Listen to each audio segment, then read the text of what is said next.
লেবাননে ইসরায়েলের হামলার মধ্যে হিজবুল্লাহ প্রধান নাইম কাসেম জাতীয় ঐক্যের আহ্বান জানিয়েছেন। তিনি লেবানন সরকারের প্রতি বলেছেন, এই সময়ে ইসরায়েলের সঙ্গে কোনো আলোচনা চলতে পারে না এবং আত্মসমর্পণের বিকল্প গ্রহণ করা ঠিক হবে না।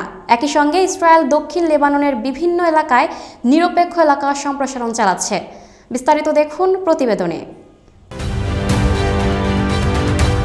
লেবাননে ইসরায়েলের হামলা অব্যাহত থাকায় সশস্ত্র গোষ্ঠী হিজবুল্লাহর প্রধান নাইম কাসেম জাতীয় ঐক্যের আহ্বান জানিয়েছেন। সেই সঙ্গে হামলার মধ্যে ইসরায়েলের সঙ্গে আলোচনায় না বসতে লেবানন সরকারের প্রতি আহ্বান জানিয়েছেন তিনি।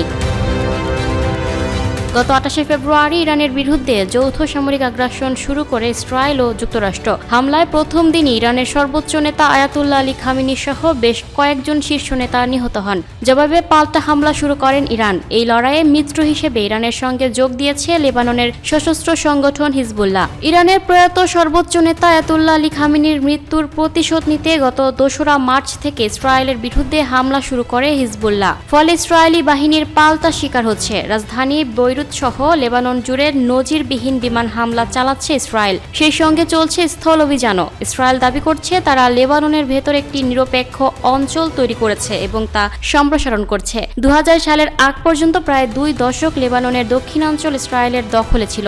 এতে ব্যাপক ক্ষয়ক্ষতির পাশাপাশি দ্রুতই বাড়ছে হতাহতের সংখ্যা। সরকারি হিসেবে এখন পর্যন্ত সহস্রাধিক বেসামরিক নাগরিক নিহত হয়েছেন। এমন পরিস্থিতিতে হিজবুল্লাহর পাশে না দাঁড়িয়ে উল্টো ইসরায়েলের সঙ্গে দর কষাকষি করার উদ্যোগ নেন লেবাননের প্রেসিডেন্ট জোসেফ আউন। তবে তার এই উদ্যোগে সাড়া দেননি নেতানিয়াহু। তবে এই পরিস্থিতিতে ইসরায়েলের সঙ্গে আলোচনায় না যাওয়ার আহ্বান জানিয়েছেন হিজবুল্লাহ প্রধান। গত বুধবার 25 মার্চ এক বিবৃতিতে নাইম কাসেম বলেন, লেবাননের সামনে এখন 2টি পথ খোলা আছে, হয় আত্মসমর্পণ করে নিজের ভূমি ছেড়ে দেয়া অথবা ইসরায়েলের বিরুদ্ধে অনিবার্য সংঘাত ও প্রতিরোধ। হিজবুল্লাহ প্রধান জানান, নিরবচ্ছিন্ন হামলার মুখে ইসরায়েলের সঙ্গে আলোচনা চলতে পারে না। এ ধরনের কোনো উদ্যোগ সফল হতে দেবে না বলেও অঙ্গীকার করেন তিনি বলেন, হামলা বন্ধ না করে ইসরায়েলি সেনার সঙ্গে আলোচনার প্রস্তাব দেওয়া হয়েছে, যা আত্মসমর্পণের শামিল। ঐক্যের ডাক দিয়ে তিনি বলেন, এই পর্যায়ে আমরা ইসরায়েলি মার্কিন শত্রুর বিরুদ্ধে একটিমাত্র শিরোনামে জাতীয় ঐক্যের আহ্বান জানাচ্ছি, ভূমি ও জনগণকে মুক্ত করার জন্য আগ্রাসন বন্ধ করা।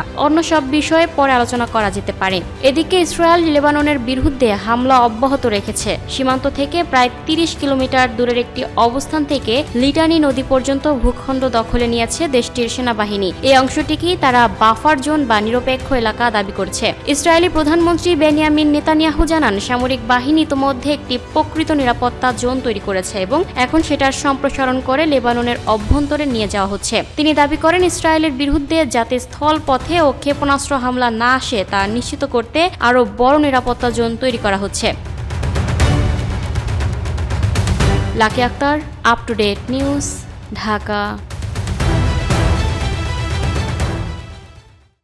প্রিয় দর্শক, এই ছিল আপ টু ডেট নিউজের সর্বশেষ আপডেট। পরবর্তী আপডেট সবার আগে পেতে আপ টু ডেট নিউজের ফেসবুক পেজটি ফলো করুন এবং ইউটিউব চ্যানেলটি সাবস্ক্রাইব করুন। এতক্ষণ সাথে থাকার জন্য ধন্যবাদ।